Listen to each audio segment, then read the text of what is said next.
ka har ciki, kana sa harshen ka kana karkada a cikin gabanta, hannunka ka zuro shi sama yana matsa nonanta da karfi, yana matsawa, kana sa harshen ka kana lallasa gaban nan nata, kana sha akalla ba kasar ba ka sha kamar na minti 20 haka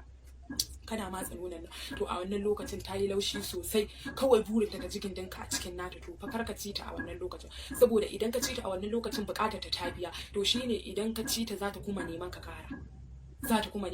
to dama ta riga da ta gaji, sannan ka zo ka ci ta shikenan ka riga da ka gama da ita. To a wannan lokacin ka ci da ita cin gindin, ita shafa da ita lailaya ta, sai ka gama, sannan gaba daya sai ka zo ka samu man zaitun ɗinka mai kyau, ka zo ka shafe gaban ka da shi, yanda kai ma ba za ka yi releasing da wuri ba. Kun san zaitun yana hana releasing da wuri, kuma yana sa wa mace santsi yanda za ka rinka jin daɗi. Dama ga gidanta ya kawo ruwa, in Allah ya bata mai ni'ima ce, tana da yan ni'iman nan ta da daidai misali, gashi ka shafe gaban ka da zaitun ɗin nan ya kuma miƙewa, kuma sannan ba zai saka ka kawo da wuri ba. To sannan sai ka zo sai ka ɗage ta,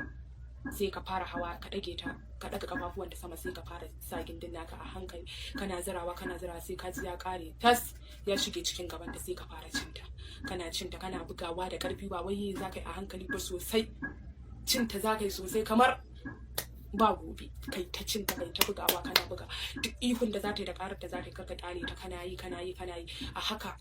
za ka kai kamar minti 20 zuwa 30, sannan ka yi releasing. Kana yin releasing din, matar ka ce za ka zuba mata spam ɗinka a ciki, kana zuba mata, gindinka ya kwanta, kada ka fito da gindinka, again juya ta, dama a haka take lokacin, juya ta kanta ya kalli katifa, fuskar ta kalli katifa, ka juya ta magogo, gindin naka yana ciki, kar ka fito da shi a haka, za ka yi ta buga mata shi a ciki har sai ya kuma tashi, saboda idan ka fito da shi a haka kai ma za ka nemi ka dan huta haka, kuma sannan za ku dan ƙara dai dan shashshaka yanda gindinka zai kuma tashi. Amma idan yana ciki ya tashi a cikin nan,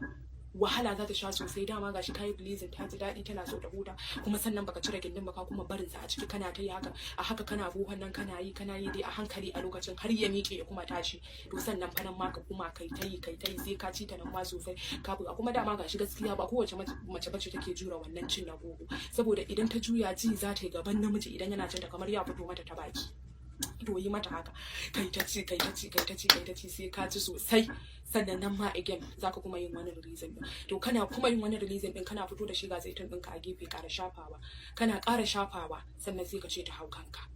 To a wannan lokacin ba za ta iya hawa kanka ba, ta gaza, amma ka ce sai ta hau. To tana hawa kanka nan ma sai ka haɗe haka, idan ta hau kanka, dama wasu matan za su zauna ne su baya, hannun su ya koma baya, wasu kuma kifa shi suke yi. To ta mai da hannunta baya, kafafuwanta su zauna haka, ta zauna a kanka a haka, sai hannunta ya koma baya. To a wannan lokacin ba ta da ƙarfin da za ta iya